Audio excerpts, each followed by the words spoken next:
ठंडी रात का सफ़र था। मैं बस में बैठा अपने रिश्तेदार के घर जा रहा था। मेरे बगल में एक बहुत खूबसूरत भाभी बैठी हुई थी।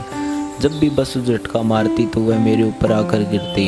वह भाभी मुझे कहने लगी कि क्या आप भी चाहते हो। मैंने उसकी बात पर तुरंत हाँ कर दी। बस की पिछली सीट पर बैठकर हम दोनों ने चादर ओढ़कर पूरी रात। यह बातें उस समय की हैं जब मेरी पत्नी से मेरी थोड़ी अनबन चल रही थी। हमारे बीच 20-25 दिनों से कुछ नहीं हुआ था। मुझे अपने रिश्तेदार के यहाँ पुणे जाना पड़ा। मैंने सरकारी बस में जाने का फैसला लिया। रात के 9 बजे की गाड़ी से निकला। बस में बहुत भीड़ थी तो मुझे सबसे आखिरी वाली लाइन में ही खिड़की वाली सीट मिली, जिसका एक शीशा टूटा हुआ था। सर्दी के कारण कोई उधर बैठना नहीं चाहता था। गाड़ी पूरी भर गई थी। अब मैं अपने आप को कोसने लगा कि प्राइवेट गाड़ी से जाता तो अच्छा होता। मेरे बगल में 2 बूढ़े बैठ गए थे। बस निकल पड़ी। खिड़की के टूटे हुए शीशे से जोर की हवा अंदर आ रही थी। उन्होंने अपने कंबल निकाल लिए। मैं तो ठंड से मरा जा रहा था। ऐसे में गाड़ी औरंगाबाद रुक गई। जो लोग उतर गए उनकी जगह जो लोग खड़े थे वे लपक कर बैठ गए। मैं अपनी जगह फंस गया। मेरे बाजू वाले बूढ़े भी आगे चले गए थे। फिर चल पड़ी गाड़ी। 1 घंटे बाद बस एक हाईवे पर रुक गई और मैं नीचे उतरा। मेरा खाना खाने की इच्छा नहीं थी। बस टहल रहा था कि पास में एक जनरल स्टोर था। वहाँ पर शोकेस में वह लोग पैक लगे हुए थे। उसे देखकर मेरे मन में हलचल होने लगी। वहाँ से तो कुछ लोगों ने पैकेट खरीदे। मैं उस दुकानदार के पास गया और उससे पूछा कि कोई जुगाड़ हो सकता है क्या। वह बोला, साहब अकेले सफ़र कर रहे हो क्या। मैंने कहा हाँ। मैंने जवाब दिया। उसके ने कहा, आज आपका नसीब अच्छा नहीं है। जो 2 लड़कियाँ आती हैं आज वह भी नहीं आई, नहीं तो 300 में काम बच जाता। मैं अपने नसीब को कोसता रहा। यह क्या 25 दिन से प्यास थी। ऊपर से इतनी ठंड में मेरी हालत ख़राब होती जा रही थी। मेरे मन ही मन में अपनी बीवी के साथ होने वाले पलों को याद करने लगा और अंदर ही अंदर मुझे कुछ फीलिंग होने लगी कि फिर मैंने सोचा कि जब मैं घर जाऊंगा तो अपनी बीवी को मना लूँगा। आज मेरा बहुत मन भी कर रहा था लेकिन अभी कुछ कर भी नहीं सकता था सिवाय निमंत्रण के।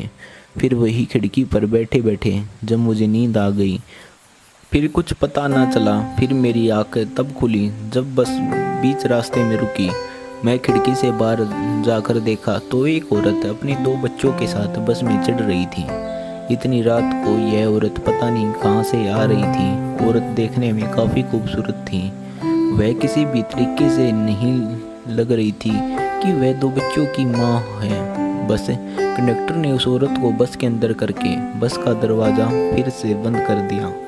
बस पूरी भरी हुई थी, कहीं पर भी बैठने की जगह नहीं थी। वह औरत वहीं बस कंडक्टर के बगल में बैठ गई। फिर कुछ देर बाद मेरे बगल में जो 2 बूढ़े अंकल थे उनकी मंजिल आ गई थी। मेरे मन में यही सोच रहा था कि शुक्र है ये दोनों बूढ़े उतरे तो सही, क्योंकि जब से मैं सो रहा था वे दोनों इतनी तेज़ खर्राटे मार रहे थे कि मुझे सोने में भी दिक्कत हो रही थी। और ऊपर से ठंड की वजह से तो मेरी और ज़्यादा हालत ख़राब हो रही थी। मेरे बगल की सीट खाली हुई तो औरत वहां आकर बैठ गई और मेरे बगल में बैठ गई। साथ ही उसके 2 बच्चे भी थे। मुझे देखकर वह औरत थोड़ा शर्माई। मैं भी उसे देखकर हल्की सी मुस्कान दी और फिर बस चलने लगी। बस जब चल रही थी तो टूटी खिड़की से हवा बहुत तेज़ आ रही थी, जिससे ठंड और ज़्यादा लग रही थी। तो उस औरत को भी ठंड लगने लगी। उसने अपने बैग में से कंबल निकाला और खुद अपने बच्चों को उड़ा दिया। ठंड ज़्यादा लगने की वजह से मेरा शरीर तो कँपाने लगा। यह देखकर वह औरत कहने लगी, अगर आप बुरा न माने तो मेरे पास एक एक्स्ट्रा कंबल है। अगर आप लेना चाहते हैं तो आपको दे सकती हूँ। यह सुनते ही मैंने तुरंत उसे हाँ कह दी, क्योंकि मेरे पास और कोई रास्ता नहीं था। उसके दिए हुए कंबल को मैंने अपने आप को ढक लिया और फिर मुझे इतनी राहत मिल रही थी कि मैं बता नहीं सकता। फिर धीरे धीरे मेरे और उस औरत के बीच बातें होने लगी। बातों ही बातों में उसने बताया कि वह अपने घर जा रही है। उसके पति इस दुनिया में नहीं है और वह बिल्कुल अकेली है और वह एक फैक्ट्री में काम करती है और उसी की वजह से उसे रात को आते हुए देरी हो जाती है। मैं उस औरत को मासूमियत देखकर उस पर फिदा हो चुका था। वो देखने में काफ़ी दूध की तरह खूबसूरत थी। उसकी सुंदरता से कोई भी उसकी तरफ मोहित हो सकता था। बस बहुत तेज़ी से चल रही थी और जब बस अचानक उछली तो वह औरत मेरे सीने से आके लगी। मेरे करीब इतने आते हुए देखा तो वह थोड़ी शर्मा गई। मैं भी अंदर ही अंदर बहुत शर्मा रहा था। मेरा दिल अब अंदर ही अंदर मचलने लगा था। एक तो 20 से 25 दिन हो गए थे मेरी बीबी से वह सब किए हुए, लेकिन खुद पर बहुत काबू किया हुआ था। औरत फिर अपनी जगह पर जाकर अच्छे से बैठ गई। फिर जब बस मिलने लगी तो धीरे धीरे हमारे दोनों की बाजुएं कोनी दूसरे के साथ लगने लगी थी। उसके बच्चे तो अच्छी तरह से सो रहे थे। पूरी बस के लोग इतनी ठंड में सो रहे थे। कुछ लोग जाकर मोबाइल में बातें कर रहे थे। मेरी बस की लास्ट सीट तो इसी वजह से कोई भी हम लोगों की तरफ बिल्कुल भी ध्यान नहीं दे पा रहा था। मैंने अपनी चादर ली और फिर सोने का नाटक करने लगा। धीरे धीरे जैसे बस चल रही थी हम लोग एक दूसरे के शरीर के साथ टकरा रहे थे। कभी उसकी हाथों की कोनी मेरी कोनी पर लगती तो कभी मेरे हाथ उसके जिस्म पर लगता। और खुश तो मैं इस वजह से हो गया कि जब मेरा हाथ उसके वहाँ पर लगता तो वह मुझे बिल्कुल भी कुछ ना कहती बल्कि और शर्माने लगती है। अब मैं उसकी तरफ से इशारा समझ गया। हम दोनों ने बस का सफ़र कुछ यूं ही किया। अब मेरे अंदर भी एक हलचल सी होने लगी थी। अब मैं खुद को रोक नहीं पा रहा था। अब मैं कमर में से अब उसका हाथ पकड़ लिया। जब मैंने उसका हाथ पकड़ा तो वह मुझे तभी कुछ ना बोली। अब मुझे 100% इशारा मिल गया कि वह भी अब चाहती है। फिर उसने अपना कंबल निकाल कर अपने बच्चों को दे दिया। फिर वो भी मेरे साथ मेरे कंबल में आ गई और फिर हम दोनों ने मिलकर जो किया कोई सोच भी नहीं पाएगा। रात के अंधेरे में चलती हुई बस में एक दूसरे से प्यार का इजहार किया। मैं जब उसका हाथ पकड़ा तो वह काफ़ी ज़्यादा मुलायम था। औरत बहुत ही ज़्यादा हसीन थी। जब गले लगी तो उससे बहुत इंतहा खुशबू आ रही थी जो मुझे उसकी तरफ और ज़्यादा खींच रही थी। मैं खुद पर काबू नहीं कर पा रहा था और अब मैं फिर चाहता था कि मैं बेकाबू हो जाऊं। उस वक्त मुझे अपनी बीवी की बिल्कुल भी याद नहीं आ रही थी। अब मैं उस वक्त बस इन्हीं पलों को गुजारना चाहता था। फिर वह औरत मुझसे कहने लगी कि वह भी कुछ देर बाद बस से उतर जाएगी क्योंकि उसकी मंजिल आने वाली है। यह सुनकर मैं बहुत उदास हुआ, लेकिन उसने मुझे कहा कि आप चिंता मत करो, आप भी चाहो तो मेरे साथ मेरे घर पर चल सकते हो।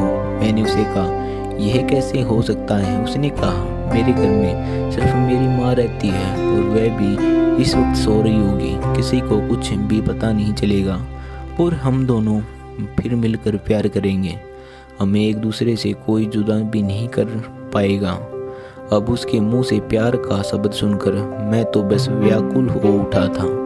मैं तो बस कैसे भी करके अब सब कुछ करना चाहता था कि एक तो वह बहुत ही हसीन और खूबसूरत थी और उसके जिस्म से भी इतनी खुशबू आ रही थी तो मुझे उसकी तरफ खींचती ही जा रही थी। मुझे खुद पर काबू ना रहा और मैंने भी उसे कह दिया कि मैं भी उसके साथ बस से उतर जाऊंगा। मेरा जिस्म बहुत टाइट हो गया था। मैं भी वैसा चाहता था जो वह चाहती थी तो हम बस से उतरे। तब वह मुझे अपने साथ एक घने से जंगल में ले गई।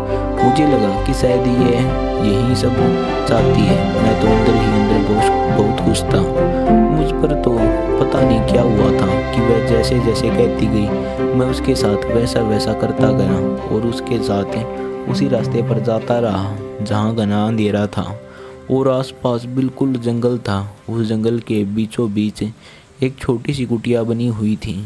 मुझे लगा कि शायद यही इसका घर है। अब मैं अंदर ही अंदर तड़पने लगा और वह भी मेरे साथ तड़प रही थी।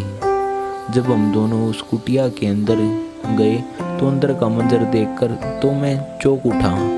उसने अपने दोनों बच्चों को एक रूम में कर दिया और दूसरे रूम पर मुझे अपने साथ ले आई। उस रूम पर एक बहुत ही मुलायम बिस्तर लगा हुआ था। मैं जैसे ही उस बिस्तर पर बैठा वह मेरे करीब आने लगी और करीब आते ही उसने मेरी शर्ट का बटन खोलना शुरू कर दिए और फिर मेरे साथ सब किया जो मैं करना चाहता था। लेकिन जैसे ही हम वह करके उठे, पीछे से 3 आदमी मेरे सामने आ गए। उन सब को देखकर मैं तो चौंक उठा था और मैं जब उस औरत से पूछा कि ये आदमी कौन है तो मुस्कुराने लगी और इतनी तेज़ हंसने लगी कि जैसे कि वह कोई शैतान हो। अब मुझे समझ नहीं आ रहा था कि आखिर मैं क्या करूं, क्योंकि यह मेरे साथ क्या हो रहा है। अब वह लोग इतना मुस्कुरा भी क्यों रहे थे। वह दोनों आदमी मेरे करीब आए और मेरे गिरबान पकड़कर कहने लगी कि जितने पैसे तुम्हारे पास हैं वह अभी के अभी निकाल कर दो, नहीं तो मैं तुम्हारी जो वीडियो बनाई है यह वीडियो तुम्हारी बीवी को और पूरी दुनिया वालों को हम दिखा देंगे। यह सब सुनकर तो मेरे पैरों तले ज़मीन खिसक गई। इसका क्या मतलब था कि जब वह औरत की तरफ मैंने देखा तो कहने लगी कि तुम जैसे बेवकूफ़ मर्द जो अपनी बीवियों के नहीं हो सकते फिर दूसरी औरत के क्या होगे। तुम जैसे आदमियों को मैं ऐसे ही अपनी उंगलियों पर नचाती हूँ, तुम जैसे आदमियों को मैं ऐसे ही अपनी खूबसूरती दिखाकर मदहोश करती हूँ। उसके बाद सब कुछ करके उन्हें ब्लैकमेल करती हूँ। अगर वह मेरी डिमांड पर इतना पैसा नहीं देते तो मैं उन्हें किसी लायक नहीं छोड़ती। यह सुनकर तो मेरे पसीने छूटने लगे। अब मेरा शरीर जो पहले गर्म था पूरा ठंडा पड़ गया था। मैं सोच भी नहीं सकता था यह भोली सी सूरत वाली औरत ऐसी होगी। अब मेरे पास कोई रास्ता नहीं था। मैं रिश्तेदार के घर जाने के लिए इतने पैसे लिए थे। मैं उन सबको वह पैसे दे दिए, लेकिन उन सब ने मुझे तब भी जाने नहीं दिया। मैं चाहता था कि जैसे तैसे भी करके मैं यहाँ से निकल जाऊँ, लेकिन वह लोग कहने लगे कि अभी के अभी उन्हें 10,000 रुपये चाहिए। इतनी बड़ी रकम सुनकर तो मेरे पैरों तले से ज़मीन खिसक गई। मैंने उन्हें कहा कि मैं इतनी बड़ी रकम तुम्हें कहाँ से ला कर दूँ। मेरे पास जो भी पैसे थे मैंने वह तुम लोगों को दे तो दिए, लेकिन वे मुझे और धमकाने लगी। कहने लगे कि हम तुम्हें जान से ही मार देंगे अगर तुमने पैसे ना दिए। उन्होंने मेरे पास से मेरा ATM कार्ड निकाल लिया था। वे लोग कहने लगे कि हम तुम्हारे साथ जंगल से बाहर चलेंगे और वहाँ शहर में ATM मशीन पर जाकर तुम्हें हमें पैसे निकलवा कर दो। उसके बाद तुम अपने रास्ते निकल जाओ और हम अपने रास्ते निकल जाएंगे। अगर तुमने वहाँ से भी कुछ भी चालाकी की तो तुम्हारी यह वीडियो हम तुम्हारे घर वालों को दिखा देंगे। वह लोग मुझे इस वजह से ज़्यादा धमका रहे थे क्योंकि बस में मैंने उस औरत को अपने घर का पता भी बता दिया था। बातों ही बातों में उसने मेरे कामकाज के बारे में भी पूछ लिया, मेरी पत्नी के बारे में और मैं कहाँ रहता हूँ सब के बारे में भी पूछा। और जब उन्होंने मेरा पॉकेट से मेरा मोबाइल निकाला तो मेरी बीवी का नंबर भी निकाल लिया। अब मैं कुछ भी नहीं कर सकता था। उन्होंने बहुत बड़ा गेम खेला था। मैं उन लोगों के साथ जाकर ATM से पैसे निकाल कर उन्हें दे दिए। उसके बाद मैंने चैन की सांस ली। उसके बाद मैंने ठान लिया कि मैं ज़िंदगी में कभी भी किसी गैर औरत पर बिल्कुल भी विश्वास नहीं करूँगा और हमेशा अपनी बीवी के साथ रहूँगा। और मैं रिश्तेदार के घर जाना भी कैंसिल कर दिया। मैं तुरंत वापस अपने घर चला गया और अपनी बीवी से बहुत माफ़ी मांगी, लेकिन मैंने उसे कुछ नहीं बताया। मैंने तो उसे यही कहा कि मैं तुम्हारे बिना नहीं रह सकता, इसलिए मैं वापस तुम्हारे पास आ गया। यह सुनकर वह बहुत मुस्कुराई और वह मेरे सीने से लग गई और अब हम दोनों ने मिलकर वह किया जो कई दिनों से हमने नहीं किया था। तो दोस्तों, इस कहानी से हमें सीख मिलती है कि ज़िंदगी में कभी गलत रास्ते पर नहीं चलना चाहिए। धन्यवाद दोस्तों। अगर आपको वीडियो अच्छी लगी हो तो प्लीज़ हमारे वीडियो को लाइक करके और प्लीज़ हमारे चैनल को सब्सक्राइब कर देना। आगे भी ऐसी वीडियो मिलती रहेंगी।